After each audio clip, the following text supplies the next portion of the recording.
What's up, you fucking cowards? Welcome to the UTM podcast. I don't have the vitriol to do that. I'm sorry. That is Nathan's thing, and I should not try and do it. Welcome to ANIM8OS, everybody. This is a new venture that we have decided to do at Up the Monitors. Obviously, Nathan usually hosts the Up the Monitors podcast because he's editor and boss man. But for this, we decided that the host would be the person who spent the most £100 on anime merch, and lo and behold, it happened to be me by a mile. So here we are. We'll be doing this semi-regularly, maybe. I don't know. I don't know what the intention is, but depends on your hosting skills, mate. Yeah. Thanks. Oh God, don't put the pressure on. Jesus Christ. Joining me today are the other Up the Monitors, the other monitors in the Up the Monitors group. We've got Nathan, Connor, and Joe. Hiya. How are you doing, guys? I am still sleepy, and that's woke me up, though. Your great intro. So... you know what always gets me out of bed in the morning? What's anime. That? Oh, I love that anime. Connor, how are you? You didn't do a response. Okay. That's good. Cool. He's okay. He's okay. So anyway, the first show we're going to be discussing is a show that went relatively under the radar and certainly really hasn't been talked about in much capacity at all. Neo Yokio, which is it's a show written by Ezra Kroenig of Vampire Weekend and Being Good at Twitter fame, and it's produced by Studio Deen and Production IG. It centers around Kaz Khan, who is played by Jaden Smith, who is a magistocrat who, when he's not lamenting in his own wealth, occasionally slays a demon or two in the greatest city in the world, Neo Yokio. That part was scripted, and you can tell because I started talking in the scripty voice. There's my script voice. So, yeah, we're just... If you want to back my video essays, here's my Patreon. So yeah, we're gonna go straight into one of the shittier topics, which has been everywhere since this anime basically got announced. Well, not announced because it got announced in like 2015 at Anime Expo. It got announced in 2015 because it was originally supposed to run via Fox's like animation. It's got a stupid long name, but their like animation block had like that major laser cartoon and things in it as well. Oh yeah. But it got picked that like the program ceased for that, and then it ended up getting picked up by Netflix, which is when we all heard about it basically. Yeah. And obviously, it's a show animated by Japanese animation studios, but it's written by a Western guy, so everyone was like, "That's not anime." Fucking true to life weebs. Got a Western guy, so we're gonna go right into that discussion before we even talk about the show. Is Neo Yokio anime? There's those people that are purely like, well, it's not done by all Japanese people or all Asian people, so it's not. Which I think is a bit unfair, because that's not really what makes it anime, is it? I was going to say, because if you go by that, basically the majority of, well, a good chunk of anime right now is being produced in Korea. Yep. So that's why anime? I altered my phrasing to Asian rather than just Japanese, because I saw that argument online. This is considered anime, but it's Korean Spanish or something like that, or no, French Korean. Yeah. And it's like, yeah, but it's still Asia. But this is still Asia. It's produced by IG and Deen, two pretty well-known studios. Is it just the fact that it's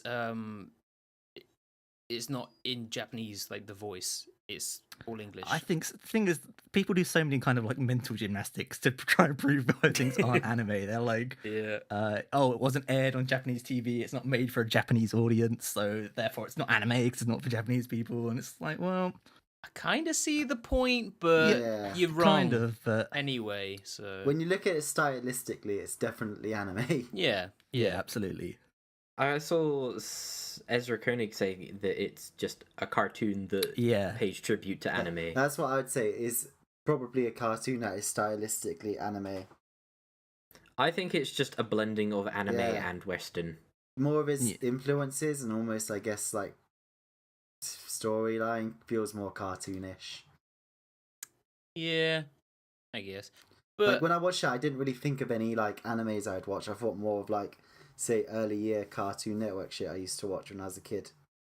Almost. yeah, I think because it's got a lot of like Western things attached to it, like the humor and Deezus and Miro popping up and Yeah. I also think that it requires, like, not necessarily requires, but I feel like you need to have an understanding of anime, at least on a base level, to enjoy it properly, though. For sure, because there are a lot of like homages and references throughout the whole thing. Like, Yeah. They straight up say like Japanese words that people who do not know about Hikikomori. anime would not, Yeah. understand. Yeah. I love that bit. So, getting on to the actual show, let's just start with everybody's kind of like general impressions of Neo Yokio. Who do you want to start with? Whoever wants to start. Bagsy, not me. Bagsy J. Price. Bagsy Connor. Okay. Wow. Go on Well, then. there we go. Connor, you're up. Well, okay. Yeah, say that, bitch ass. I finished it today, so I'm still kind of digesting how I feel about it overall. But It's fresh in the mind, at least. Yeah, it was a fun show. I don't think it was. People would say it was trash or terrible, while like really looking to heavily criticize it. I think because it's at least decent. You can't say it's like, I don't think there's anything about it that's terrible. Are those the same people that are saying that it's not anime? Well, there's a certain reason some people want to trash it, but that'd be getting into politics and shit. You can get into politics. Okay, because the cast is diverse. That's why people don't like it. I don't think that's political though, but that's because people on the internet are fucking stupid. But yeah, I saw They'll just someone be like, complain. "Oh, it's political because it's got a woman in it." I saw someone complain it's political. Keep politics out of our entertainment. How is it? How is it? There's that plot line with the Soviet racer. Yeah. And yeah. I mean, the commie references and everything. The whole thing is themed on capitalism. Yeah, like it's. I guess it's political in that sense, but it's not really like. I feel like if people are trashing it that way, they're probably trashing it from a. I don't want to be force fed this stuff, but it's not really. It's a real kind of laid back kind of joke. Do you know what I mean? Like, it's in the show, yeah. It's not what the show is about. Yeah. Because I think the show is basically 4Pins, the anime. There's another thing I thought when I was watching it. It's basically a Vampire Weekend song, but it was an anime. yeah, totally. That whole like high society, but kind of like quite like cynical about it. Yeah, exactly. Like especially on what was the last album they did? Modern Vampires. Yeah, that one. Go to the city. Yeah. Like, even some of the music sounded a bit like it. Yeah, there was a lot of kind of. It was very Ezra because there's like some of the words they use that like I've heard Ezra kind of say like sartorial. It's like you can just say clothes, mate. Do you know what I mean? And a lot of the kind of like historic references, because I know like Ezra's like mad into history and stuff. Like you can see on the first album, he's talking about fucking battles and armies and stuff. That was all there, and that was very, very obvious that it was, Ezra doing it. And I really enjoyed it, like, because of that. Like, I think most of you guys are probably going to say, yeah, it was all right, but I actually really, like, thoroughly enjoyed it. I thought it was great, because... I thought it was very fun. I liked it more than I think you might think. Oh, okay. Well, sorry for assuming. Yeah. No, I liked it more than I expected to. Same, yeah. I think it gets a lot better as it goes along as well. It does. That first episode is very kind of... dry. Yeah, I saw it a lot of... you with a lot of information as well. Yeah, I saw a lot of writing. You've got so much stuff to set up, that's why. Yeah, well, yeah. I saw a lot of like the early like reviews of it that came out before the show. They were talking a lot about how Kaz is just basically Jaden Smith's kind of Twitter persona, like as a character. I think in the first episode definitely it's like that's very clear to see. Like every line just seems like a kind of Jaden Smith tweet. Yeah. Yeah, but as the anime progresses, it gets better. Although sometimes that's really like the humor of this show, a lot of it is very good. Sometimes I think it gets a little too wordy, especially in the 4th episode, I think, with the whole kind of gender identity kind of plot line. Oh, with Miro. With There's with like thesis. Lexi and stuff like that. Yeah, and yeah, like yeah. Oh, I should probably call him by the real name, the character name. I was trying to remember which one of them played who. Like I was doing the opposite thing. So I just like, I'm gonna name the character. Like I think sometimes with that kind of when you go into talking about like things that are very current, like gender and stuff like that, it's sometimes necessary to explain it. Like, because he like goes on length and explains like gender is an identity, not a spectrum, blah blah blah. And, like, Cass is just such a fucking idiot for this whole show, basically. And like, it's kind of necessary for that, but I don't think it always works too well when it comes to like spoken like forms of entertainment. I'd rather see that kind of shit in writing, to be honest. Yeah. But when the humor can get so like derpy and deadpan at some time. There's a great moment in the first episode where it's Kaz and Aunt Agatha is kind of like his, I suppose, paternal kind of figure throughout this show. They're like talking about how he's going to go, and oh shit, I should probably say that we're talking about the show like spoiler wise as well. So if you haven't seen the spoilers. show- It's 6 episodes. You should have watched it by now. yeah. But yeah. So they're talking about how he's going to go and exercise Saint Helena. Tessero. Tesseract. That's the one. Tesseract. Tesseract. Yeah, the bell band. And yeah, they like their tiramisu arrives, and she's like, "Now eat your tiramisu." And then like this classical music plays as this, like the camera like pans up. It's like, and he just goes, "I've lost my appetite," and it's like one of the funniest things. Like, it's just where it's kind of derpy and just dumb. Like, Yeah, I like that about the dictator Like when they own- get the bar as well, and then because they like hanging out all the time, they only have room for one patron in the bar. Fucking Caprese boys. fucking Crazy Boy shirt says, "Jesus Christ." we need some Caprese boys merch. Yeah, I sure. also really appreciate like the cast in general. I think they did such a good job with the It is- like who they got in it. It's a pretty stacked cast. it is. Yeah, Jason Schwartzman is so good at playing dickheads. Does he play the main rival? Yeah. Arcangelo. Arcangelo. Arcangelo. Oh my god, because I think he's my maybe second favorite, but maybe first favorite character in the whole thing, just He's- because of his like his arc. When he's obviously a total dickhead to start off with, but then Yeah. when he starts being friends with Kaz because the leaderboard's like been torn down. Yeah. That's when he like kicks in and he's fucking great. Like he crashes into the water in that F1 race and he's like, "Oh, I feel like a Gucci model," and he's like, "Tell me I'm your homie." Like in the middle of the fucking race.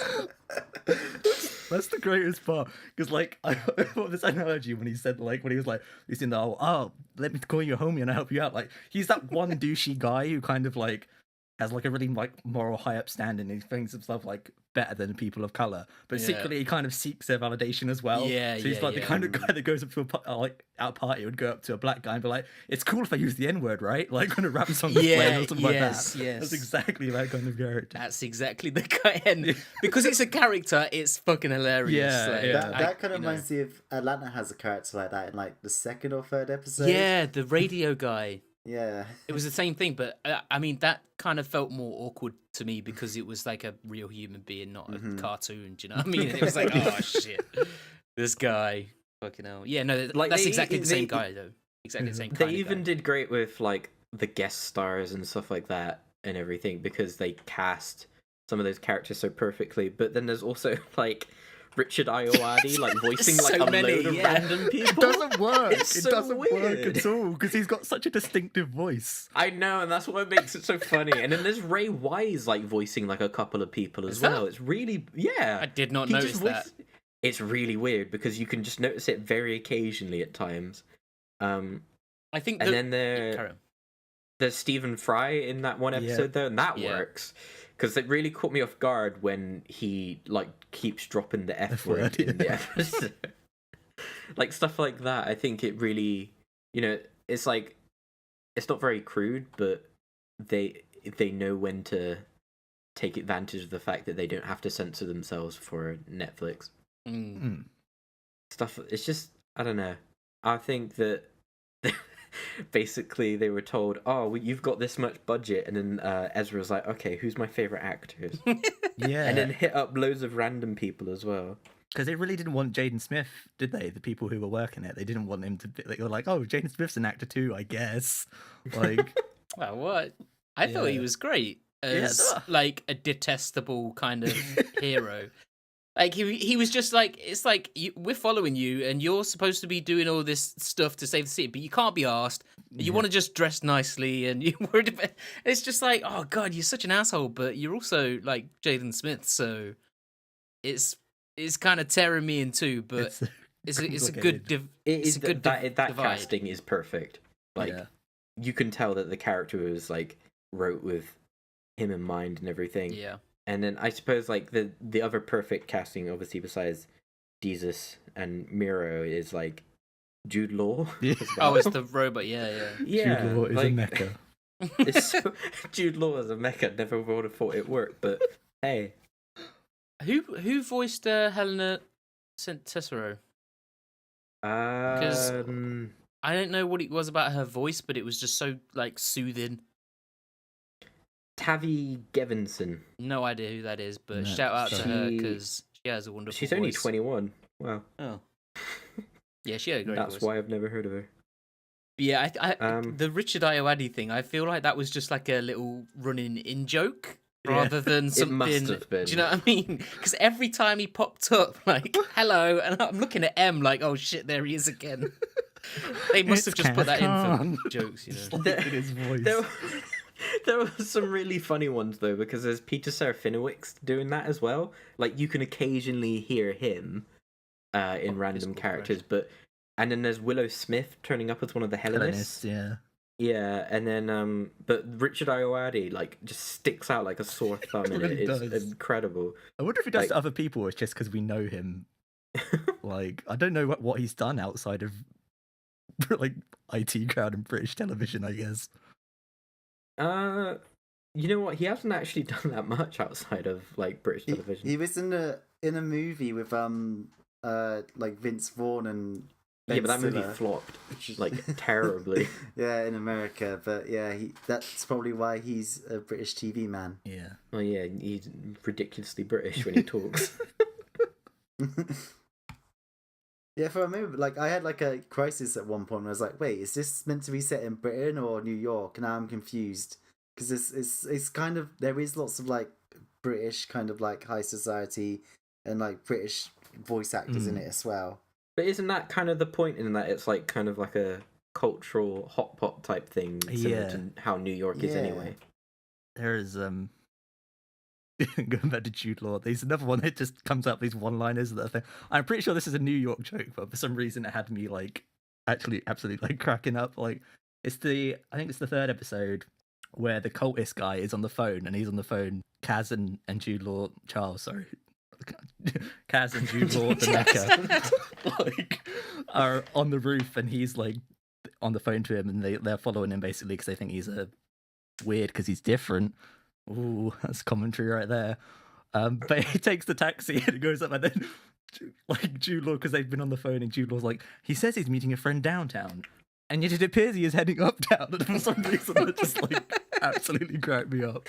Like, That episode in general just kept cracking me up because especially the bit when they go to the club and he says that his boyfriend spins Gregorian house. Oh yeah. Which is my favorite made-up genre I've ever yeah, heard. that's gotta be a real. That's the next Vampire Weekend album. Yeah. They have a few Gregorian house bangers in it. There is a part of me that wishes the music was a bit more prominent, because it's just kind of classical music for most of it, and then Dev Hynes does one episode for some reason. I didn't even know that. I didn't know that either. Episode 4, he does the background music for that. Yeah, and then there's that one like Russian like dance song when I can't even remember her name. No, don't know it either.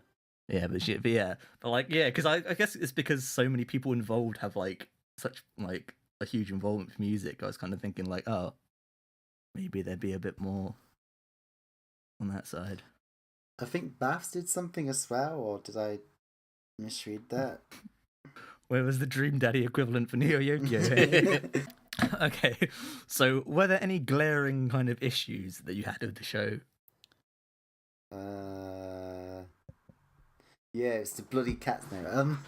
The ending was a bit, I don't know, it just seemed kind of abrupt. Just But kind of. I don't know if there's a second part planned or it's just kind of one of those nothing changes, everything is sad endings. I But think that was. I think what, if I remember correctly from reading I think it was the Fader interview with Ezra. He said they wanted to kind of leave it so, like, if there wasn't a second season, it kind of came full circle. But also he left because he has like ideas for a second season. He left it kind of open. Sounds a bit like what my boy David Lynch did with Twin Peaks. True. No one And else can reference that though. on the Twin Peaks scale, how close to Twin Peaks is this anime? Oh, not very. Ah, Not JoJo's Part 4 then. No. I didn't really have any issues with it apart from that it was too short. Like, I wanted more of it, but I guess that's where they left it so open at the end. I kind of thought it was Maybe something else could happen. a perfect length, really. It's 6 quite fast-paced. episodes. Nah, that's a good You have length such for a it. short attention span.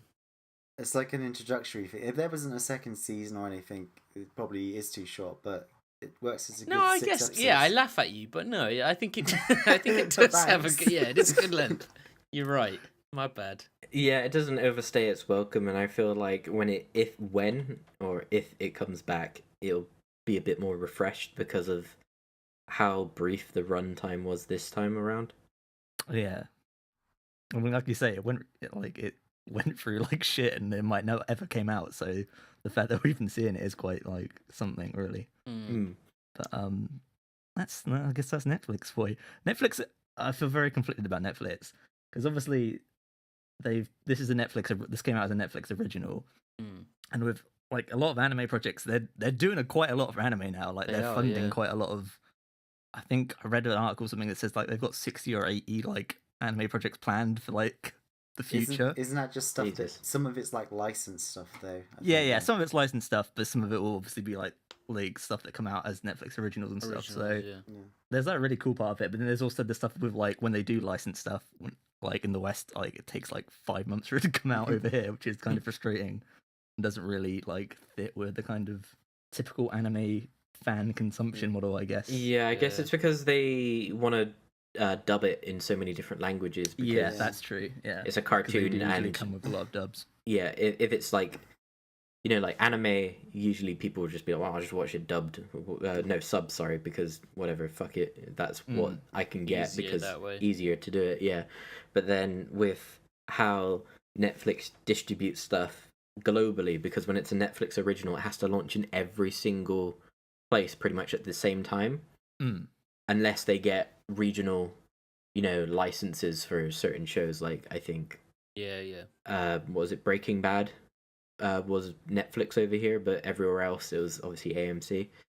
So they probably just want to make sure that, you know, people are consuming it like they would a cartoon rather than an anime, because people don't tend to like watching cartoons unless it's in their language.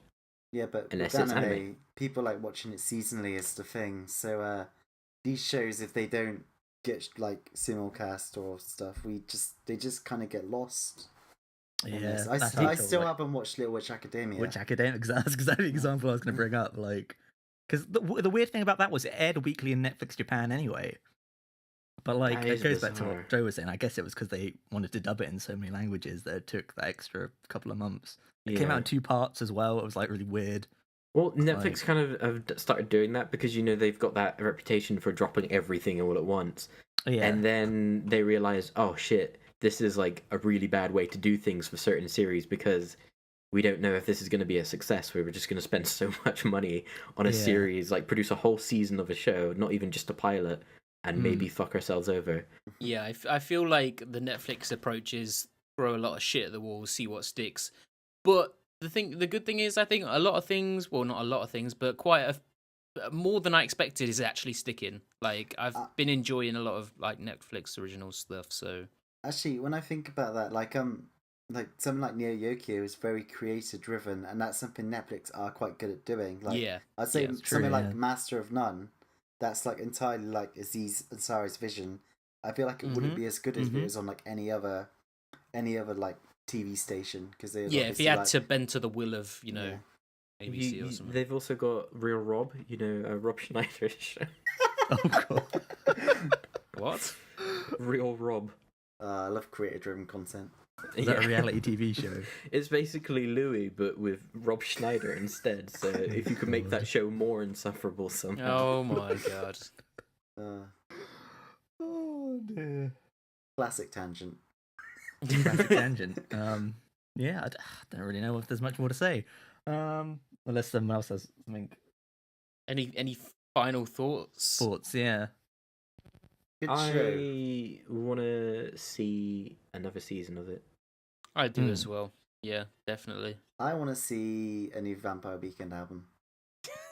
I know it sounds a bit mean because we were just spent most of the time, praising the whole thing, but I kind of wish it was animated better.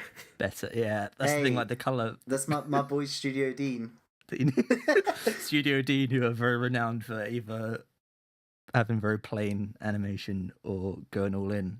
They can only do one. Because it's such an inventive, kind of city that's like this cross between, Tokyo, New York, and then it's got such a... The world building's really cool in it. So yeah, I'd like to see more of that.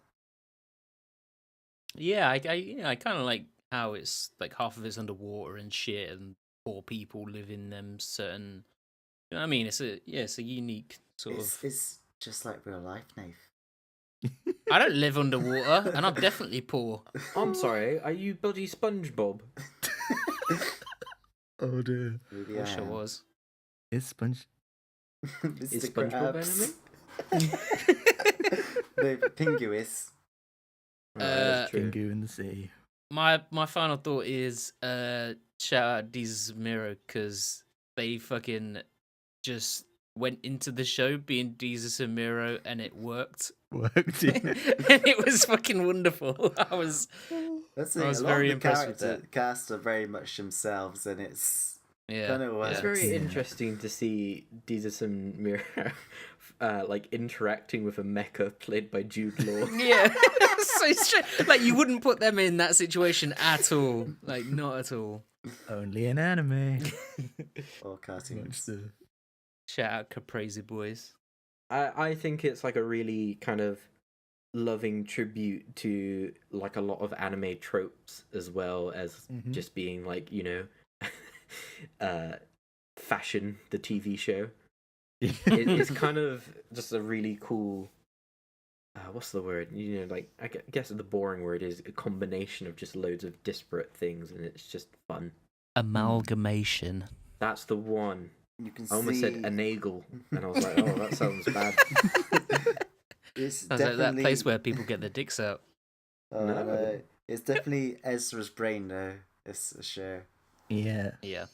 Which I really enjoy, because I like him, as a person and the stuff he creates and I think it's so likes. interesting to see like anime, someone do like anime from a Western perspective without it being really trash and cheesy or kind of offensive. He knows his stuff, and he kind of episode 4, which obviously I've said is the gender swap one, is directed by this guy called Junji Nishimura.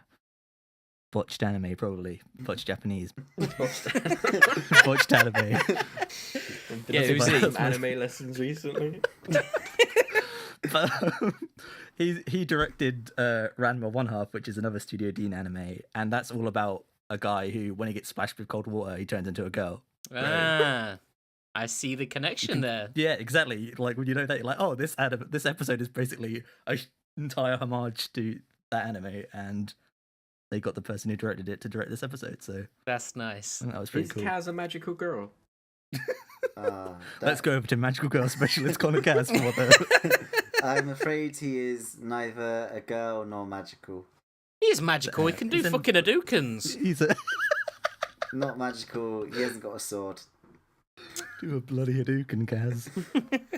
Do a bloody Hadouken, Cass. Can't believe we're just talking about when he was having the thing about gender and everything in the show, and now Connor's being like, well, he's not a girl, so God, he can't be a oh magical god, girl. yeah. But technically, boys can be magical girls too, anyway. So He's a True. bloody magical girl. He shoots lasers out of his hands. there you go. Oh, Neo Yokio, best magical girl anime I of think 2017. I is think- Goku a I have magical been girl? convinced. Okay, Yeah. I think that is a good place to wrap things up. Yeah, please, before it gets out of hand. This has been quite a car crash, but it's been fairly fun, I think. I enjoyed it. Let's I let's enjoyed it. do another thing another time. Yeah. More anime. Tune in next time when we talk about the whole first season of Gintama. No, no. So if you guys can watch 200 episodes No. before next month, that'd be great. There's a little known anime called Boruto. Yeah. No, And, no. Which one? Naruto Shippuden, or Naruto's dad? Boruto. Boruto. I've What do you... I've heard this really hit anime right now called Kimono Friends. That is a pretty good anime. Oh, hold Um, on. We need to have a moment of silence for Oh, yeah. oh boy, Grape Coon, Grape Kun. who sadly passed away. I don't really know what to say. He taught us that love can transcend dimensions. Oh, I'm legit like I got tears in my eyes. That he was our boy. Grape You Kun. know, it gives context to the connection between a human and a hug pillow. All right, let's wrap it up there. You fucking Yeah, cool. idiot. Upthemonos.com for all your anime needs and also music needs and film and TV needs and game needs. Yeah. If you're a penguin lover, stay with us. we have got more penguin content planned. To be fair. Goodbye. Bye, animators. Mwah. Goodbye, animators. Which, by the way, best title ever. Nice.